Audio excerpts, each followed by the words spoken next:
नमस्कार तमाम हमारे दर्शकों को। और मैं अपने जो YouTube चैनल में बहुत सारे पर्सन विद डिसेबिलिटी और बाकी लोगों का आता है कि जेई मेंस का अभी जो सेकेंड फेज का एग्ज़ाम है जुलाई में, और जो 2023 का तैयारी कर रहे हैं उस सब के लिए हम अभी एक सिलेबस हमारा प्लान हुआ है कि सिलेबस के अंतर्गत हम लोग आपको बताएंगे कि क्या सिलेबस है, कैसे तैयार करना है। तो इस पर हम लोग जो है आपके बीच हम आएंगे, और ये जो अलग अलग सब्जेक्ट है उसके बारे में हम आपको बता रहे हैं। जैसे कि केमिस्ट्री के लिए क्या है कि अलग अलग पार्ट में, जैसे कि फिजिकल केमिस्ट्री है, एंड देन यूनिट 1 में है बेसिक कंसेप्ट इन केमिस्ट्री है, यूनिट 2 है state of the matter, unit 3 atomic structure, unit 4 chemical bonding and molecular structure, बहुत महत्वपूर्ण है। Then unit 5 there are the chemical thermodynamics, unit 6 है solutions, unit 7 है equilibrium, और यूनिट 8 है redox reactions and electrochemistry, unit 9 है chemical kinetics, unit 10 है surface chemistry. सो ये फिजिकल सेक्शन 1 फिजिकल केमिस्ट्री का ये जो पार्ट है, ये इसमें हमको लगता है कि आप अच्छे से जान गए होंगे। दोबारा हम बताते हैं कि जो सिलेबस है केमिस्ट्री 22 का, वो भी 2023 में भी ये रहेगा। तो उसमें फिजिकल केमिस्ट्री में है, अभी फिजिकल केमिस्ट्री में 10 यूनिट्स है, और जब उसमें बेसिक्स कंसेप्ट ऑफ केमिस्ट्री है, स्टेट ऑफ मैटर्स है, एटॉमिक स्ट्रक्चर्स है, chemical bonding and molecular structures है, केमिकल थर्मोडायनेमिक्स, सॉल्यूशंस, इक्विलिब्रियम,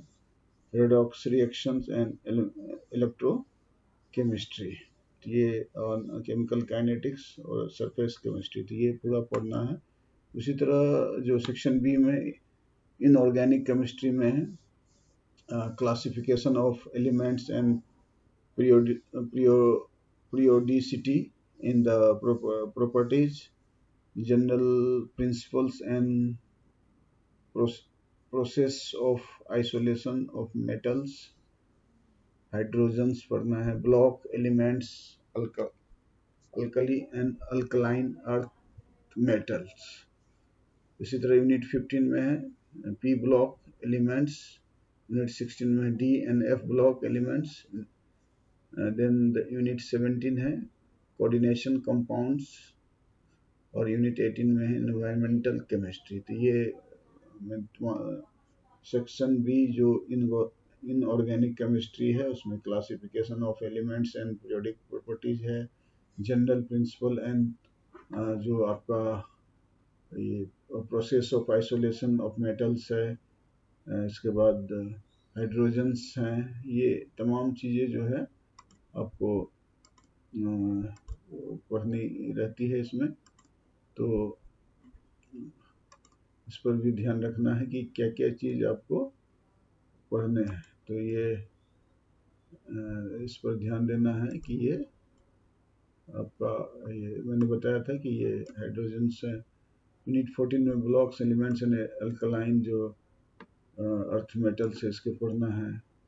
इसके बाद यूनिट 15 में है कि पी ब्लॉक्स एलिमेंट्स, और यूनिट 16 में D and F block elements, और यूनिट 17 कोऑर्डिनेटिंग कंपाउंड्स और एनवायरमेंटल केमिस्ट्री। तो ये इस बात का जो है ध्यान रखना है कि ये आपको इसमें पढ़ना है। इसके अलावा आप देखेंगे कि जो नेक्स्ट जो हमारा है ऑर्गेनिक केमिस्ट्री, जो सेक्शन सी है केमिस्ट्री का, और इसमें आप देखना है कि ये जो अलग अलग है इसमें, जैसे कि यूनिट 19 में purification and characterisation of organic compound, ये महत्वपूर्ण है। इसके अलावा यूनिट 20 में some basics principle of organic chemistry. इसके बाद यूनिट 21 में है hydrocarbons, unit 22 organic compound and halogens. Unit 23 में है ऑर्गेनिक कंपाउंड कंटेनिंग ऑक्सीजन के, और यूनिट 24 में ऑर्गेनिक कंपाउंड्स कंटेनिंग नाइट्रोजन, इसको भी पढ़ना है। यूनिट 25 में पॉलीमर्स को पढ़ना है, और यूनिट 26 में बायोमोलिकुल्स को पढ़ना है। इसी तरह यूनिट 27 में केमिस्ट्री इन एवरीडे लाइफ, और ऑर्गेनिक केमिस्ट्री का यूनिट 24 है principles related to practical chemistry. ये बहुत महत्वपूर्ण है। ये तो तमाम हमारे जो PWD के जो तैयारी कर रहे हैं जेई के, इस साल का कर रहे हैं सेकंड फेज का मेंस का, या आप अगले साल का तैयारी कर रहे हैं, तो ये बहुत महत्वपूर्ण है कि ऑर्गेनिक केमिस्ट्री में जैसे मैंने बताया कि प्यूरिफिकेशन एंड जो characterization of organic compounds, unit 20 some basic principles of organic chemistry, hydrocarbons पढ़ना है, ऑर्गेनिक कंपाउंड्स एंड कंटेनिंग होलोजेनस को पढ़ना है, और यूनिट 23 में organic compounds containing oxygens, unit 24 organic compounds containing nitrogen, unit 25 में जो है अपना पॉलीमर्स है। इसी तरह यूनिट 26 में बायोमोलिकुल्स है, 27 में केमिस्ट्री इन एवरीडे लाइफ, और यूनिट 24 में principle related to practical chemistry. तो ये केमिस्ट्री का मैंने पूरा बता दिया है। तो अब हम आएंगे नेक्स्ट और सेक्शन में, और उसके बारे में हम लोग चर्चा करेंगे कि किस तरह का वेटेज दिया जाता है मार्क्स में। ये बहुत महत्वपूर्ण है, इसको ध्यान रखना है कि किस तरह के मार्किंग को किया जाता है। तो आप ये देखिए कि ये पीरियोडिक वेटेज जिसमें है, और आप देखेंगे कि इस बात को ध्यान रखना होगा कि ये अलग से हम ले लेते हैं अलग। हाँ, ये carbohydrates, amino acid and polymers में जो है करीब 7% जो है उससे एक्सपेक्टेड क्वेश्चंस रहते हैं। Transition elements and coordination chemistry में जो है लगभग जो है 9% इसके क्वेश्चंस रहते हैं। इसी तरह periodic tables and representative elements, इससे 6% के क्वेश्चंस रहते हैं। जेनेटिक ऑर्गेनिक केमिस्ट्री से जनरली 6% क्वेश्चन इसमें रहते हैं, और केमिकल बॉन्डिंग से जो है 6% जो है इसके क्वेश्चन रहते हैं। एटॉमिक स्ट्रक्चर से भी 5% जो है रहते हैं। तो इस बात को ध्यान रखना है कि कितने वेटेज रहता है, अगर कितना पढ़ रहे हैं तो कितना है। सबसे ज़्यादा जो है transition elements and coordinating chemistry से 9%, फिर इसके बाद है 7% carbohydrates, amino acids and polymers, और बाकी से 6% और 5%। तो ये महत्वपूर्ण है, और इस पर ध्यान रखना जरूरी है कि कितना वेटेज किससे मिलता है। अब फिजिक्स के सिलेबस में हम लोग आ जाएंगे, और ये ध्यान देंगे कि हम लोग जैसे कि सेक्शन ए में थ्योरी है, और थ्योरी में हमारा जो है फिजिक्स एंड मेजरमेंट्स, इस पर है। नीटू में है काइनेमेटिक्स के बारे में है। यूनिट 3 लॉज ऑफ मोशंस, सभी जानते हैं इसके बारे में है। Unit 4 work, energy and power, इससे बहुत सारे क्वेश्चंस रहते हैं, न्यूमेरिक क्वेश्चन भी रहते हैं। और यूनिट 5 में रोटेशनल मोशन, ये भी बहुत महत्वपूर्ण है। तो इस पर जानने की बहुत ज़रूरी है कि किस तरह का रहता है। उसी तरह यूनिट 6 में है ग्रेविटेशन, से बहुत सारे क्वेश्चंस रहते हैं। और इसके बाद आप देखेंगे यूनिट 7 है properties of solids and liquids, इससे भी बहुत सारे क्वेश्चंस रहते हैं। यूनिट 8 में थर्मोडायनेमिक्स, ये भी महत्वपूर्ण है। यूनिट 9 में है काइनेटिक थ्योरी एंड गैसेस, ये बहुत महत्वपूर्ण यूनिट 10 में है। ऑसिलेशंस एंड वेव्स, ये इससे बहुत सारे नंबर क्वेश्चन जो है इससे भी बहुत सारे आते हैं, तो इस पर भी ध्यान देने की ज़रूरत। अभी आप देखेंगे यूनिट 11 में है इलेक्ट्रोस्टैटिक्स, यूनिट 12 में है करंट इलेक्ट्रिसिटी, यूनिट 13 में है magnetic effect and current and magnesium, इसके बारे में है। यूनिट 14 में है electromagnetic induction and alternative currents, इस पर काफ़ी क्वेश्चंस हैं। और यूनिट 15 में है इलेक्ट्रोमैग्नेटिक वेव्स, इस पर भी बहुत सारे क्वेश्चंस जो है आते हैं, तो इसको ध्यान में रखना है कि किससे कितना क्वेश्चन आता है। उसी तरह आप देखिए यूनिट 16 में है ऑप्टिक्स, उस पर बहुत सारे क्वेश्चंस आते हैं। यूनिट 17 में है dual nature of matter and radiation, ये बहुत महत्वपूर्ण है। और आप देखिए एटम्स एंड न्यूक्लियाई, ये यूनिट 18 में है। यूनिट 19 में इलेक्ट्रॉनिक डिवाइसेस के बारे में है, और यूनिट 20 में कम्युनिकेशन सिस्टम। तो ये सेक्शन 1 में आपने बता दिया कि सेक्शन 1 1 से लेकर 20 यूनिट के बारे में बताया। यूनिट 1 में फिजिक्स एंड मेजरमेंट्स है। यूनिट 2 में जो काइनेमेटिक्स है। यूनिट 3 में लॉ ऑफ मोशन से। यूनिट 4 में वर्क, एनर्जी एंड पावर है। यूनिट 5 में रोटेशनल मोशन है। उसी तरह आप देखेंगे यूनिट 6 में ग्रेविटेशन के बारे में बताया गया। Unit 7 properties and solid and liquid, इस पर बहुत सारे क्वेश्चंस आते हैं सिलेबस में है। यूनिट 8 में थर्मोडायनेमिक्स, इस पर क्वेश्चंस आते हैं। यूनिट 9 में kinetics theory and gases. Unit 10 में है ऑसिलेशन एंड वेव्स। यूनिट 11 में है electrostatics. Unit 12 current electricity. Unit 13 है magnetic effects of current and magnetism. और यूनिट 14 में है electromagnetic induction and alternating currents. Unit 15 में है इलेक्ट्रोमैग्नेटिक वेव्स, तो ये इस पर ध्यान देने का। यूनिट 16 में है ऑप्टिक्स। यूनिट 17 में dual nature of matters and radiation है। यूनिट 18 में एटम्स एंड न्यूक्लियाई है। यूनिट 19 में इलेक्ट्रॉनिक डिवाइसेस। और यूनिट 20 में है कम्युनिकेशन सिस्टम, कम्युनिकेशन, इसके बारे में आपको जो सेक्शन 1 थ्योरी के बारे में हम लोग आपको जानकारी दे दी है। आगे हम इस पर हम लोग आपको बताएंगे कि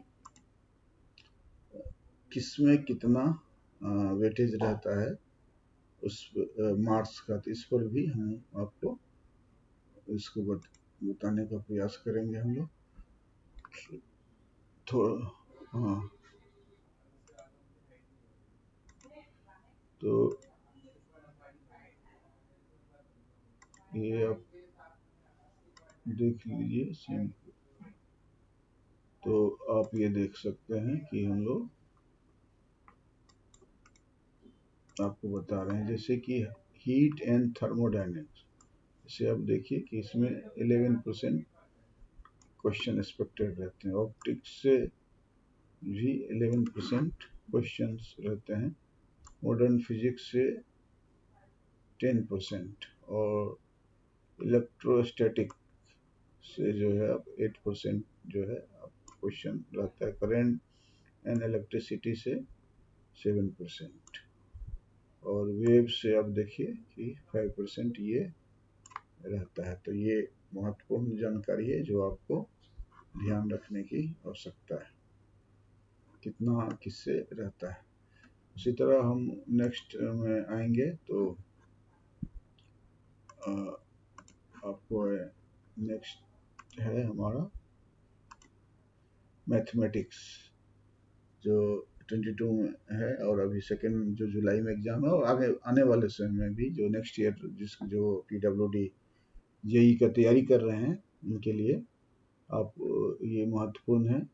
और ये जानना भी जरूरी है कि ये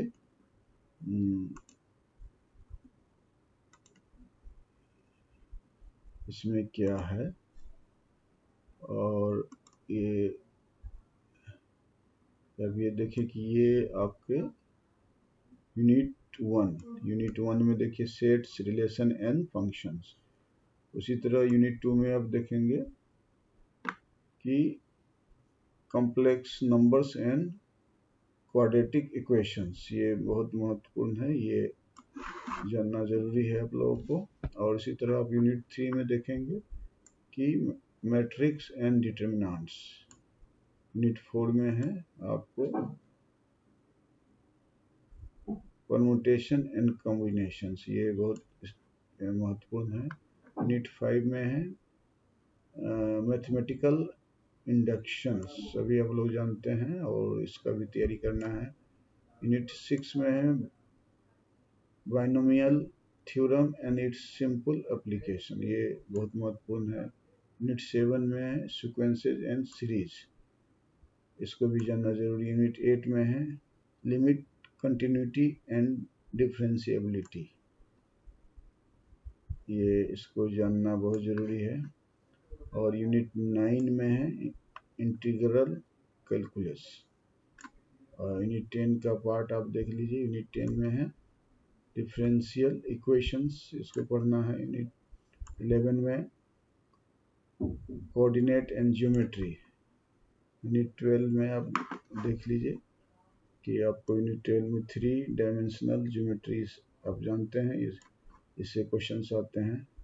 और यूनिट 13 में है वेक्टरल अलजेब्रा, ये भी आप लोग पढ़े होंगे। यूनिट 14 में है जो तैयारी कर रहे हैं स्टैटिक्स एंड प्रोबेबिलिटी, ये महत्वपूर्ण पार्ट है, इसको भी पढ़ना है। और ट्रिग्नोमेट्री आप सब जानते हैं, काफ़ी मैट्रिक में भी पढ़े हैं 10th में और 12th में ट्रिग्नोमेट्री। यूनिट 15 में, यूनिट 16 में है मैथमेटिकल रीजनिंग, ये भी इससे भी क्वेश्चंस आते हैं। तो मैंने बताया जो कि मैथमेटिक्स का 16 यूनिट के बारे में आपके बीच चर्चा किए हैं। जो यूनिट 1 है सेट, रिलेशन एंड फंक्शंस है। यूनिट 2 है complex numbers and quadratic equation. Unit 3 है मैट्रिक्स एंड डिटर्मिनेंट्स। यूनिट 4 है परम्यूटेशन एंड कॉम्बिनेशंस। यूनिट 5 में मैथमेटिकल इंडक्शन। यूनिट 6 में binomial theorem and it's simple application. Unit 7 में sequences and series. Unit 8 limit, continuity and differentiability. Unit 9 में integral calculus. Unit 10 differential equations. और unit 11 में coordinate the geometry. Unit 12 में 3 dimensional geometry. Unit 13 में vectorial algebra. Unit 14 statistics and probability. Unit 15 है trigonometry. और unit 16 है mathematical reasoning. तो ये सभी को जानना ज़रूरी है कि आपका जेई का एग्ज़ाम दे रहे हैं तो आपको किस किस में और इसमें किस में एक्सपेक्टेड है कि कितने मार्क्स जो है इसमें आते हैं। तो ये बात ज़रूरी है। अब ये देखें कि आप पूरे यह देख सकते हैं कि कोऑर्डिनेट ज्योमेट्री से 12% एक्सपेक्टेड है। और इसके बाद आप देखिएगा कि इंटीग्रल कैलकुलस, ये देखिए 12% जो है इससे एक्सपेक्टेड है। और ट्रिग्नोमेट्री ये महत्वपूर्ण है, इससे देखिए 7% जो है इससे क्वेश्चंस आते हैं। सीक्वेंस एंड सीरीज, इससे 7% जो है मार्किंग आते हैं। और मैट्रिक्स एंड डिटर्मिनेंट्स से करीब 7% जो है मार्क्स जो है इसमें एक्सपेक्टेड रहते हैं। और डिफरेंशियल इक्वेशन से लगभग 7% मार्क्स जो है एक्सपेक्टेड रहते हैं। तो इस तरह जो है ये सिलेबस है। और उम्मीद करते हैं कि आप लोग तमाम लोगों को जो है जो तैयारी कर रहे हैं जेई का और ख़ासकर पीडब्ल्यू कैटेगरी का, ये दूसरा मेरा सीरीज है कि आप लोग को जो पर्सन विद डिसेबिलिटी को उसको कैसे प्रिपेयर करें हमारे जेई के लिए, हमारे नीट के लिए या कोई भी कंपटीशन के लिए। कहाँ आपका रिजर्वेशन है, क्या है, हर चीज़ों को हम समयबद्ध तरीके से आपके बीच लाने का प्रयास करें। उम्मीद है कि आपको इस तरह के प्रयास का आपको पसंद आ रहे हैं। अगर अच्छा लग रहा है तो ज़रूर लाइक करें और इसको शेयर भी करें और कमेंट भी करें कि क्या इम्प्रूवमेंट चाहते हैं, जिससे कि आप ज़्यादा से ज़्यादा और बेहतर तरीके से ये वीडियो है आपके समझ पर प्रस्तुत किया जा सके। तब तक कि आप मेहनत करिए। जय हिंद, जय भारत, वंदे मातरम।